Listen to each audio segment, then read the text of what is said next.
السلام عليكم ورحمة الله وبركاته. أنا الصحفي رسيم من قناة رسيم سبور، وسنسلط الضوء اليوم على وجهة نظري حول الأحداث الأخيرة التي حدثت في إطار منافسات كأس الاتحاد الإفريقي، والتي كان بطلها النادي المغربي نهضة بركان الذي تعدى الأعراف الدولية وأقحم السياسة في الرياضة، فانقلب السحر على الساحر. لم يكن يدري رئيس نهضة بركان الغبي فوزي لقجع إنه سيضع حداً لمسلسل خرائطه الملونة التي يرصع بها قمصان مختلف أنديته ويجز بهم أمام آلاف الكاميرات العالمية في مختلف المنافسات الداخلية والإفريقية لصناعة رأي عام وهمي يوهم به المشاهدين الجاهلين بحجم مملكة تعقدت بحجمها الحقيقي أمام حجم جارتها 5 في عيون الحساد، فراحت تصنع لنفسها امتدادا وهميا صنعته بالألوان وطبعته على الأوراق والقمصان بعدما عجزت أن تثبته على جدار هيئة الأمم المتحدة التي لا تعترف بالألوان التي تتعدى الحدود،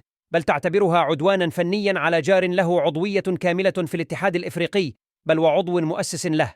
شطحة الجامعة المغربية والغبي فوزي لقجع ومن خلالهم نادي نهضة بركان هذه المرة لم تكن موفقة، لأنهم لم يحسنوا اختيار المكان والزمان المناسبين لتنفيذ طقوسهم المعتادة وتمرير رسائلهم السياسية للذين لا يفقهون، بل إن أهدافهم كانت ضيقة، ومخطط العرس كان مدى رؤيته ليتعدى حدود أنفه. فالمخطط هنا جاء ليستفز اتحاد العاصمة حتى ترفض مواجهتهم، فيفوز المنافس على البساط وبنتيجة 3-0، وقد ينسحب اتحاد العاصمة أو يلعب الذهاب ولا يستطيع الفوز بهذا الكم الهائل من الأهداف في فوهة البركان، فيتأهل فريق النهضة للنهائي ويواصل الحشايش لقجع شطحاته التحكيمية كما فعل مع اللبيين في الدور الربع النهائي ليمكن ناديه وبلده بالفوز بالكأس. طبعا كان هذا هو سيناريو من خطط لهذه الشطحة، فكان بذلك مخططا فاشلا لأنه لم يقدر طبيعة الأرض التي ينفذ فيها شطحته، ربما لأنه كان مسطولا، أو لأنه لا يعرف الجزائر، لا يعرف أرض الشهداء، لا يعرف أرض الأحرار. طبعا وكيف يعرف المطبعيين هذه الأشياء؟ وكيف يعرف المغتصب في أرضه سبتا ومليلة دون رد هذه العبارات؟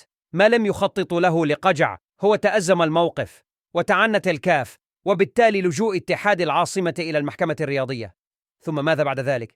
ستنصف المحكمة اتحاد الجزائر وسيعاد اللقاء، ويرغم نهضة بركان لعبه دون خريطته الملونة، فإما يلعب وإما يقصى على البساط. طبعا سيلعبون ويرضخون لأنهم ليسوا أحرارا وقضيتهم مزيفة وملونة مثل خريطتهم الملونة. ثم ماذا بعد ذلك؟ ستنتهي المنافسة ويفوز من يفوز، أما باللعب علي الملعب بشروط الجزائر أو إقصاء أحد الطرفين.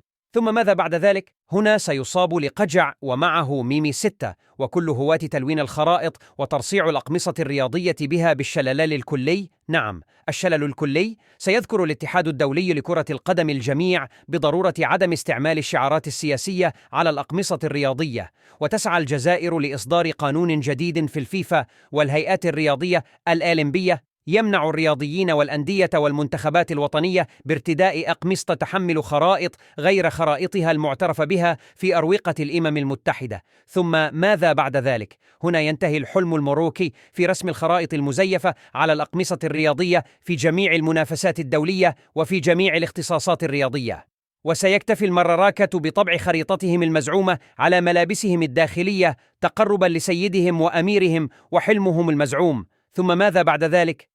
ستدخل الجزائر التاريخ مرة أخرى كما دخلته سابقا من خلال مؤامرة المانيا والنمسا على المنتخب الوطني وتغيير قوانين اللعبة بعد ذلك، وستدخل التاريخ مرة أخرى بعدما دخلته من خلال قانون الباهماس الذي وضعه العبقري راوراوة وتستفيد منهم إفريقيا واللاعبين الأفارقة. ستدخل الجزائر التاريخ هذه المرة ومعها نادي اتحاد العاصمة من خلال سن قانون جديد يمنع رسم الخرائط الوهمية والتعدي على الحدود بالألوان المائية والخشبية والزيتية والشمعية. هكذا الحياة مواقف والتاريخ لا يرحم، وسيبقى بلد الإحرار مساندا للإحرار في جميع المناسبات ولن خش بذلك لومة لائم. ثم ماذا بعد ذلك؟ سنختم القول بالعبارة المشهورة: انقلب السحر على الساحر. حينها سيرتمي لقجع في حجر ملكه ويبكيان معا حظهم التعيس. وختام المقال نصيحة للجيران: عند التخطيط لشطحة لا بد عليك أن تعرف جيدا الأرض التي ستخوض عليها المعركة. كما يقول عمي تبون لحمنا مر حدج. بقلم رسيم سبور، كان معكم الصحفي رسيم من قناة رسيم سبور. لا تنسوا الإعجاب بالقناة وتفعيل الجرس ليصلكم كل جديد.